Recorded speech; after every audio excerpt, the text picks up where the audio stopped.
جی اب ہم آتے ہیں الفاظ قواعد کی روح سے کیا ہیں۔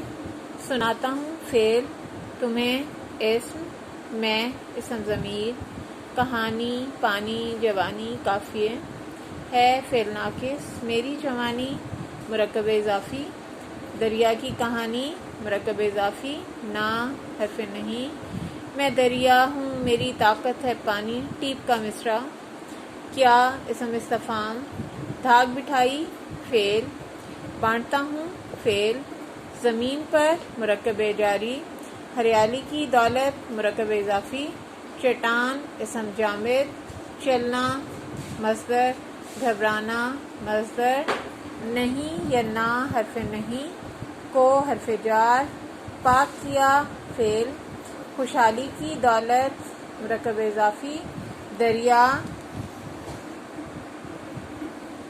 اسم نکرہ اسم جامد دونوں ہیں، سستانہ مصدر، گھبرانا مصدر، پانی اسم معرفہ، زمین اسم معرفہ، پہاڑ اسم نکرہ اسم جامد دونوں ہیں، بننا محبت بانٹنا فعل، میری طاقت مرکب اضافی، چاک کیا فعل۔ نظم دریا کی کہانی کے مطابق ذیل سوالات کے جوابات دیجیے۔ سوال نمبر 1، نظم کے پہلے بند میں دریا اپنی کہانی کیسے سناتا ہے؟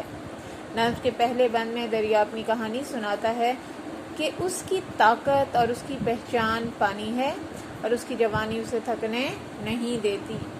سوال نمبر 2، چٹانوں کو چاک کرنے سے شاعر کی کیا مراد ہے؟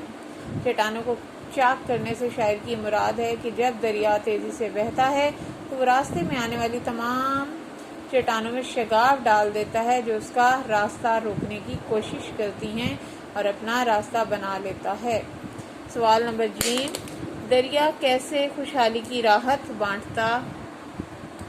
دریا زمین کی زرخیزی اور ہریالی میں اضافہ کر کے خوشحالی کی دولت بانٹتا ہے۔ سوال نمبر 4، اپنے آپ کو دریا نے دیوانہ کیوں کہا ہے؟ دریا اپنے آپ کو دیوانہ اس لیے کہتا ہے کیونکہ وہ مسلسل سفر کرتا ہے اور تھکتا نہیں ہے۔ سوال نمبر ہے، دریا کی روانی نے پہاڑوں اور زمین پر کیا اثرات مرتب کیے ہیں؟ دریا کا پانی چٹانوں کو بہا لے جاتا ہے اور